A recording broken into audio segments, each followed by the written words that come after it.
రెండు తెలుగు రాష్ట్రాల్లో సంచలనం సృష్టిస్తున్న ఫోన్ ట్యాపింగ్ కేసులో విచారణ సిట్ వేగం పెంచింది. ఈ కేసు విచారణలో భాగంగా ప్రముఖ సెఫాలజిస్ట్ ఆరా మస్తాన్కు సిట్ అధికారులు మరోసారి నోటీసులు జారీ చేశారు. బుధవారం జూబ్లీహిల్స్ లో సిట్ కార్యాలయంలో విచారణకు తప్పనిసరిగా హాజరు కావాలని ఆ నోటీసుల్లో స్పష్టం చేశారు.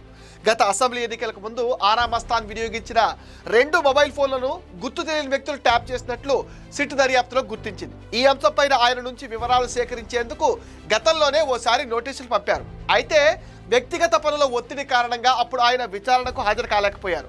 ప్రస్తుతం ఫోన్ ట్యాపింగ్ కేసు దర్యాప్తు దాదాపు కొలిక్కి వచ్చినట్టుగా తెలుస్తుంది. ఈ కీలక దశలో ఆరా మస్తాన్ వాంగ్మూలాన్ని నమోదు చేయడం అత్యవసరమని భావించిన సిట్ అధికారులు ఆయనకు రెండోసారి నోటీసులు పంపారు.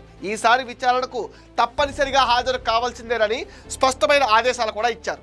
దీంతో బుధవారం సిట్ అధికారులు ఎదుట ఆరా మస్తాన్ హాజరయ్యే అవకాశం ఉంది.